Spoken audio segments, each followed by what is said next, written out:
Bismillahirrahmanirrahim. Alhamdulillahi rabbil alamin. Summa salatu wassalamu ala al-mab'usi rahmatan lil alamin.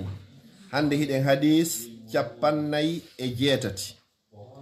An abi hurairata ittama aba hurayra radiyallahu anhu yurmende Allah woni e makko. Anna rasulallahi sallallahu alayhi wa sallam qala wonde manelaɗo Allah on mo jamɓe kisiye woni e muɗum maaki. Yaqulu Allahu ta'ala Allahu towɗo ngo daali haray ɗum ɗo ko hadisul qudusi ko wiyete hadisul qudusi haray konguɗi ɗin ko immorde nelaɗo sallallahu alayhi wa sallam kon haray ma'ana on ko immorde Allah subhanahu wa ta'ala. Amma si tawi woni qur'ana on haray konguɗi ɗin wo ma'ana on wo ko immorde e Allah.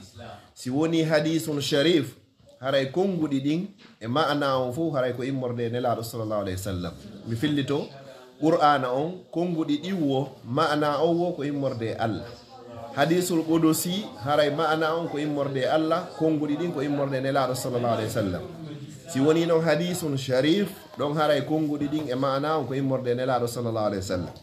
Jon noon oɗo haray ko hadisun qudusi joma daali mali abdi ala na jiyaɗo an on al mu'min gomɗinɗo on indi ka anga min Allah jaza'u joddi ko miɗo yoɓamo o mara ga wo joddi ko mi yoɓatamo iza qabattu safiyahu simi wari giɗo makko o weldiɗɗo makko o mo ɓuri e yiɗude mo ɓuri e weldude mi wara on ɗon ha gasa min ahlil duniya hala ko jeyaɗo e yimɓe aduna ɓe mi ƴetta fittandu on ɗon on mi tama ruhu makko on summa ihtasabahu hoti o muññora fi Allah o wi'a honnon inna lillahi wa inna ilayhi raji'un allahumma ajirni fi musibati hazihi wakhluf li khayran minha.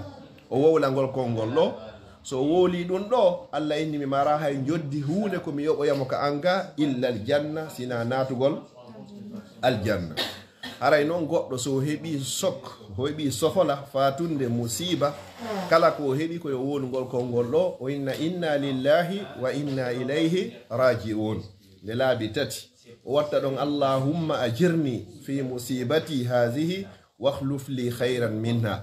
Allah mi torikema yoɓan e o sohola mum heɓi ɗo lontina lalan kadi ko ɓuri moƴƴude ɗum ɗo. Haray so on tigi wowli ɗum ɗo yo andu haray joddi makko nin ko aljanna.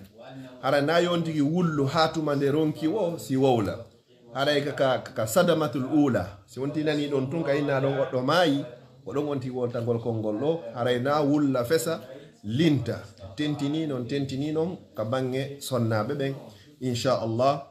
Haray ko ɗum nelaɗo sallallahu alayhi wa sallam woni ko yamiri en ko ɗum hanuɗen waɗude kadi inchallah. Wassalamu aleykum wa rahmatullahi wa barakatuh.